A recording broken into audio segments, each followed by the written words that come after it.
not the best rocket possible, that has to be said. Right, run away. Welcome back to episode 7 of the Asari, you beautiful people. So starting this episode off, we have a little plan. They are dangerous at times, but let's go for this one. We are going to extend the walls across here and then up to this section here. On our little rat run, we are going to start putting in some military turrets, changing out some of the walls with granite embrasures. This way means if we get a drop into this section, we should be able to buy ourselves a little bit of time. And then we're also running power lines along the outside of the walls now, seeing as we are getting in a situation where we can afford to do it. This section here is going to need to be reinforced. This wall is going to need to be double lined, and down here is going to need to be double lined as well. And this section, basically a whole bunch of building walls. We do need to strip this section here out. Why? Not too sure, but we do want the steel there. Then this frees this section up, which we can do something with as well. And then we're going to start tunneling into the mountain. Or what we can do is just start building in this section where we don't get attacked by bugs, which is probably going to be a better idea. But details. We do have the element 0 extractors going in. Now, did I put the power lines in for them? No, I didn't. So let's extend this up to here and then power conduits. These element 0s every 10 days will produce 10 element 0. So it works out quite nicely. We are going to need that for the N7 kit, which we have just researched. So now if we go down onto the manufacturing bench and we have a little look-see, we can build the N7 heavy armor, which comes with its own shield and is pretty beast. Then we've also got N7 armor. It's okay, nothing amazing. But then we could also get the N7 heavy helmets. So N7 heavy armor, N7 heavy helmets on most of our fighters. Then for our bionics, we can give him the N7 Adept mask and the N7 Adept suit if we want. Or we could just pump them full of bionics and then just put them into the N7. So they're going to be walking bionic tanks, which to me sounds like quite a lot of fun. Now we got this little cheeky chappy, this low-key mech. He's not ours, he's actually from the Blue Suns. And the Blue Suns will not leave without him, and they are all slowly starving to death. So when they drop and go unconscious, they drop their guns. And when they drop their guns, well, we just go and help ourselves to them. So we're going to get a whole bunch of ammo, whole bunch of guns from these guys. Ammo right now actually isn't too bad for us because we are making the thermal clips. We're making the AP thermal clips. And they have some decent damage and decent armor penetration. We need to look into getting a cleaner at some point. But I think that this is a nice start for the episode. Whole bunch of building, a whole bunch of constructing. Oh, and down here we also chucked in a slightly different design. So it's 2 military turrets right next to a double autocannon. Not the best plan because a rocket comes in, it can take all of it out. Or one of them explodes and it'll take each other out.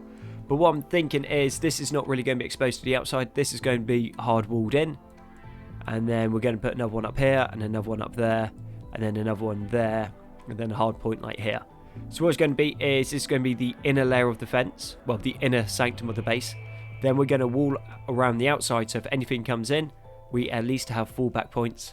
And then we'll build that first, and then we're going to, as we expand the base, there's going to be layers and like defense in depth. So if one line falls, we got something else to fall back on. So drops, anything goes wrong, we've always got an extra point. This is going to work really well. Then we're getting some autocannons put in and they are just going to absolutely shred everything.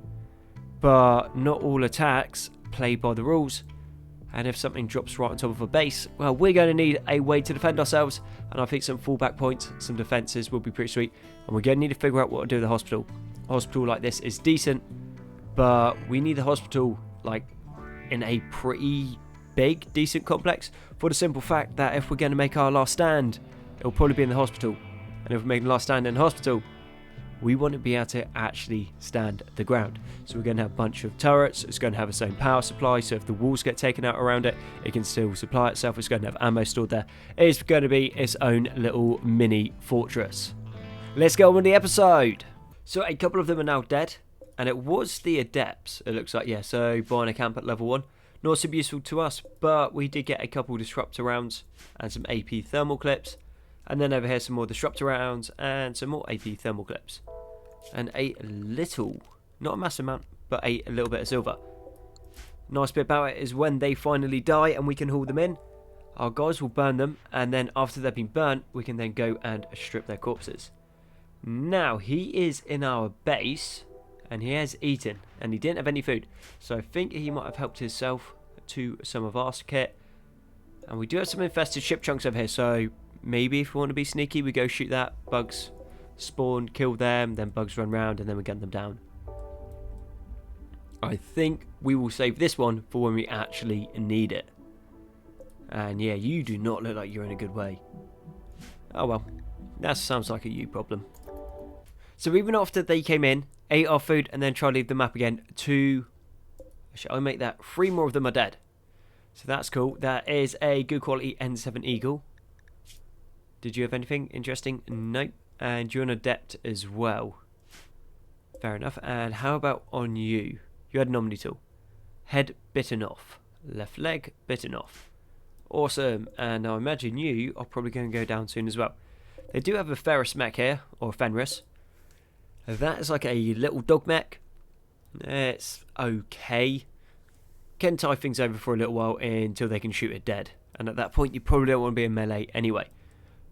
Heal route is coming along at 40% grown, so it is taking a while. Then over here, we're still trying to wall in. It's taking a little while, but 7.7 days left on the Element 0 extractor, and they got started at finished, more appropriately, right at the start of this episode. This area hasn't come along too much. This area does have its turrets in. Our main bottleneck right now is just the prefabricated components. Other than that's actually all ready to go. I know, just a couple of them. So yeah, those prefab components, we need to start kicking them out more. We do have the bill set, but we don't have the bill at the moment, which is a little bit inconvenient, to bulk make them. So people run in here, make one, drop on the floor, run down, pick the steel up, come in, and then start another one. Whereas if we could build 4 at a time, it would be a lot quicker. Component wise, we are holding at 80, which is a decent amount, which is also slowing us down a fair bit because people are trying to make the components as well. Advanced components are coming on quite nicely. I think we have 40 of them now made. We do need to find some more plasteel because we are running low. But other than that, we are slowly chugging along. So with all the blue suns going down and then turning them into chem fuel because we're kind, considerate and caring like that, we've started breaking down their armour. Now this isn't an Alliance armour set, and we just broke down a normal one. But yeah, we still got 4 uranium from that. I didn't see how much of the Devil Strand that we got, and then we got about 20 odd plasteel.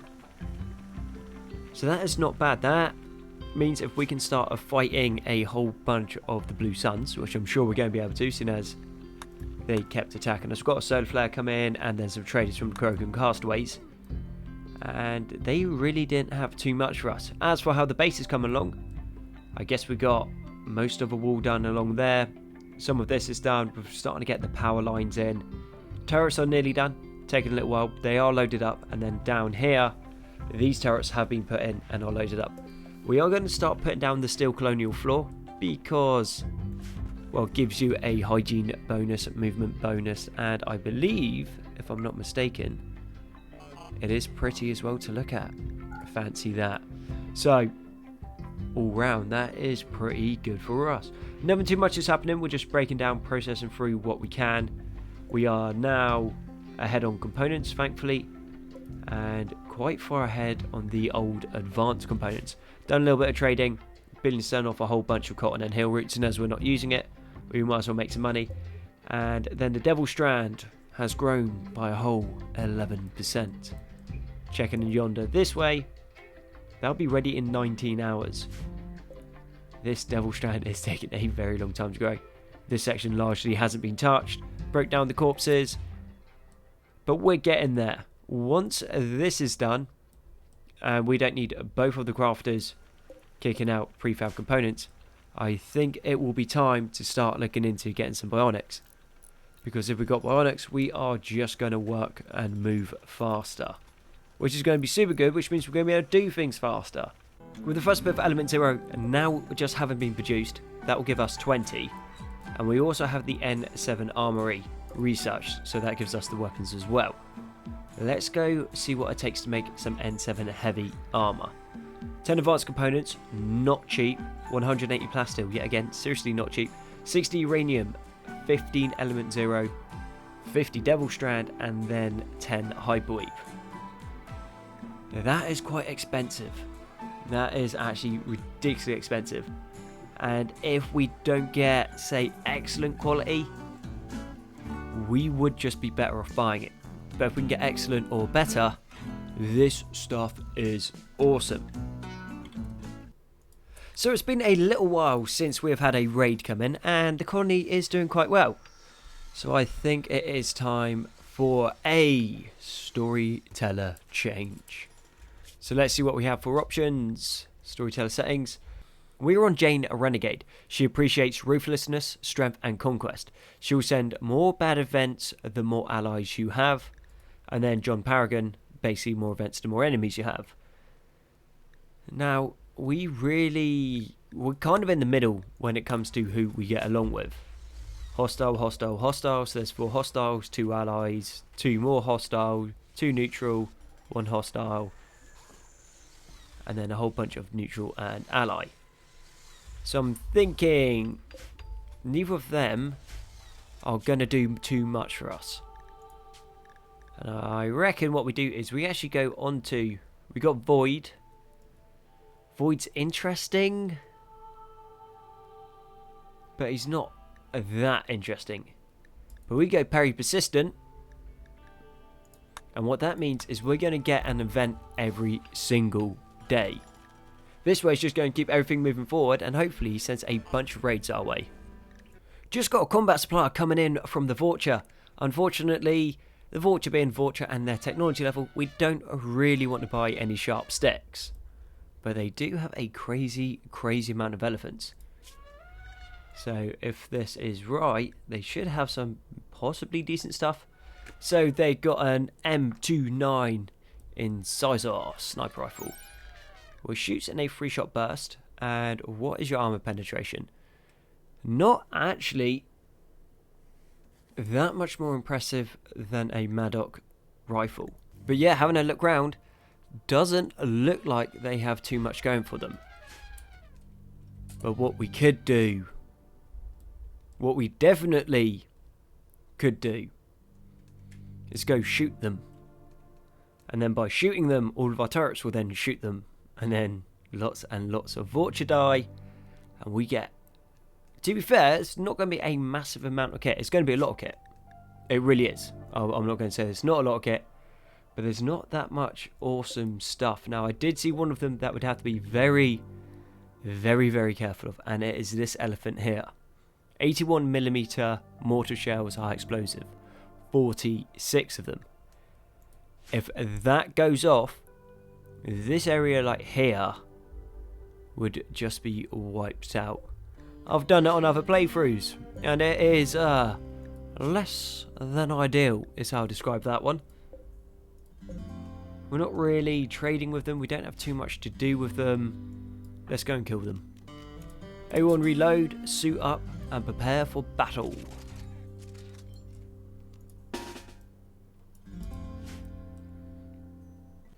I do have a sneaky suspicion that this might turn around and bite us, but singularity right there, and who was our other? Nixan? I need a singularity right here. Okay, cool. It's not drawing them in. Either the elephants are too big, or we can't do it because we don't have beef. Benzir, you take the shot. Okay. Still semi-friends with us. Awesome. He is on fire. And he has a widow. So probably going to need to shoot him down next. Whenever you're ready, start some beef. Cool. Turrets will go online in a couple seconds. Ooh, probably should be careful with that big old cannon behind us. How are the elephants doing? Elephants are okay. They're all just running around, not doing too much.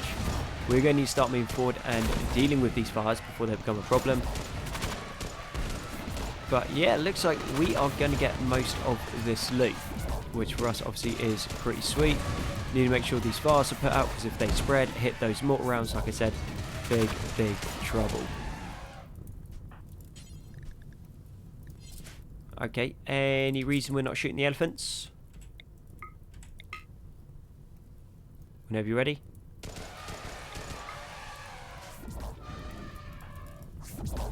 Okay, fairly simply dealt with. Nothing too crazy there. And gonna need to have a check in a sec, see if we got what we needed. I don't know what we needed, but hopefully something decent. Not too sure why all the turrets stopped firing. A little bit odd. Not the end of the world.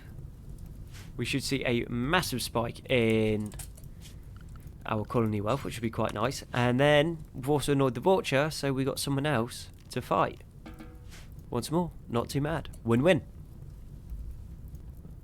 Out of the first tool that we've brought back, we had some decent stuff. So we had some Profiant Mass Flak Pants, that sold for 2,105. Prestige Cataphract Helmet, good quality, 1,317. I can't say that's worth starting a war for, but that is not bad. And then we've got a whole bunch of other garbage that we've been selling off. So first round, we are up to 7,913 on the first trade. We've now finished complex prefabrication, which means we can make the prefab components in big old chunks of 8, which is going to speed up production like crazy. So copy that, change that build, delete the other one, and then over onto here when we can click it, delete that, and then paste this one in. So we are going to be getting 8 components for 12 steel, which is pretty sweet. And we just shot up the Loki mech. Why are you walking around there?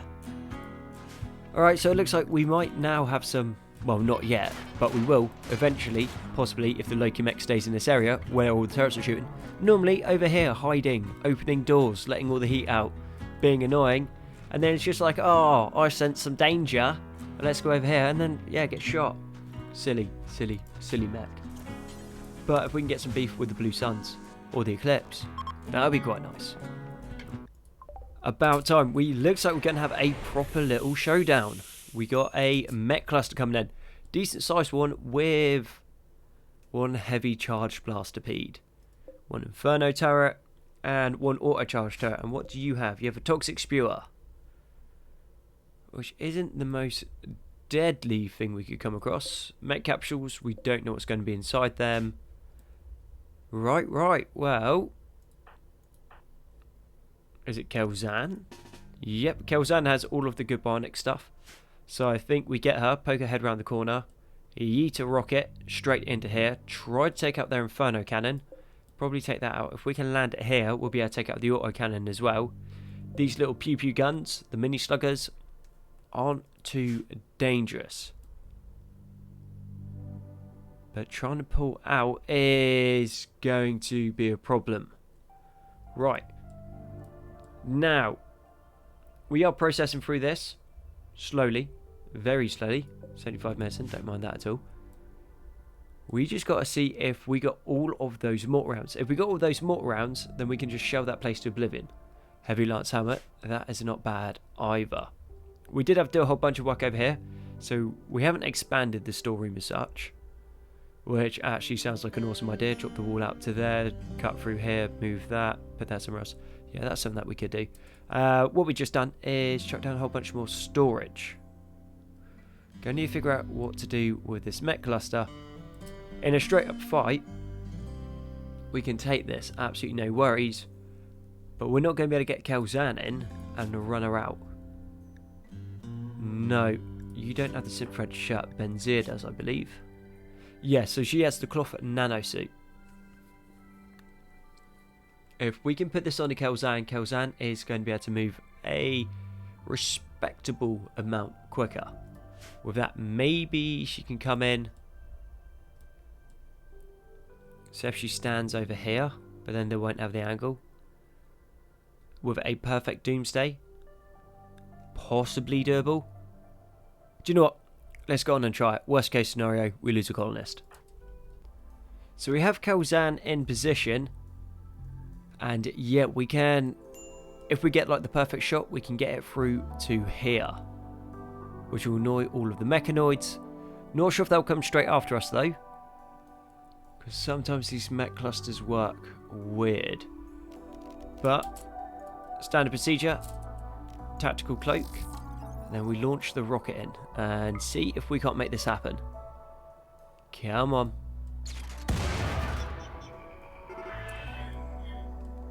Not the best rocket possible, that has to be said. Right. Run away. And are the mechs coming after us? Sort of. A couple of them are coming round. What are we running into if we go to the north? Oh, and they got carpenters coming in. Amazing. Carpenters are a lot of fun.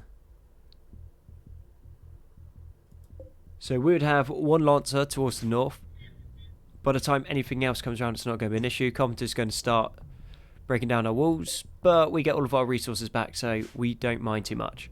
These will come in through the kill zone. This will be a good chance to try that out. And do you mind not dying before you get back to base? Awesome. Everyone else, let's get on draft into defensive positions and hope we hold. First lot of mechs are coming into the kill zone. These turrets are able to offer some sort of support, not a massive amount, but we can already see a problem with fighting mechs. If they come along here, actually to be fair, it is pretty much just point blank shots from our turrets going into them. That is fine. Be interested to see how the big boys react. So the centipede, what is that going to do on the corner? Because if it comes round and then just shoots one, moves up, shoots another. But we do have the heavy autocannon here. We should just be able to shred that centipede. We will need a couple more of them, that's for sure. But do you know what? I think that this works pretty well. By the time anything comes to us, they're completely spread out anyway. And all being said, let's just go up here and kill this one, the carpenter, who's tearing apart our walls rather annoyingly. Auto Inferno turret, nothing to sneeze at. That is actually something that we need to take very seriously. But we've got more mechs coming in. Pikemen are trying to mortar us, but we should be under the mountain if I made this right. So their mortar rounds aren't really going to do a massive amount. They do a very long range though, a little bit annoying. And what are you doing? Watching for targets, moving to your death is what you're doing, bro. Yeah, easy hold. So back up to the top. Everything is going to be going after the carpenter. But yeah, that carpenter wasn't super scary. Pikemen still just marching to their deaths. Well, we've got another pikeman on this side. Yeah, again, he will just be taken out. And let's keep an eye on the centipede. The centipede could do something interesting, I guess. We just want to see how it behaves. And then once we know that, we can move the defences accordingly. Or something along those lines. Right.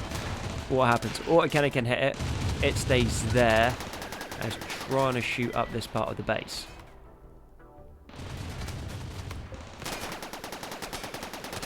Sounds like I took a turret out.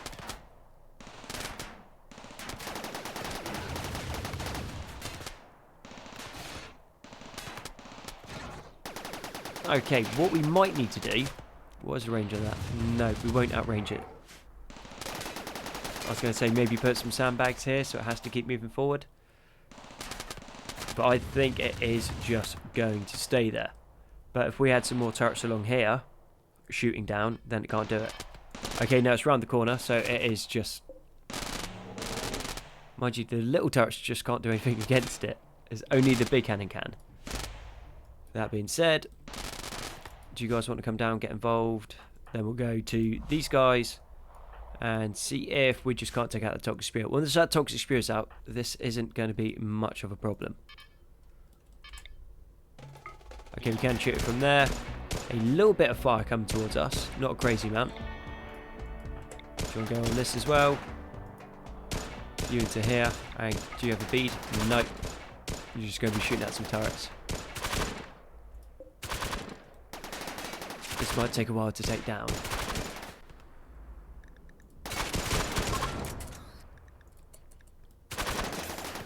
So it took a while, but the toxic spear is down. With the toxic spear down, actually, yeah, that's just opened this whole area up.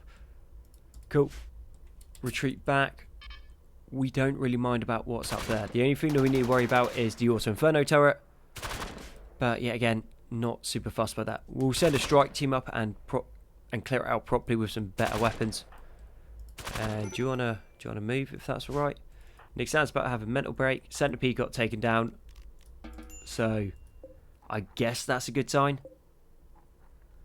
Other than it does mean we need more double autocannons or other cannons that can actually cause some damage, because we saw when that centipede came around the corner and all the little balls were shooting into it, nothing happened. It can just shrug them off all day. So something to work on there, which is cool.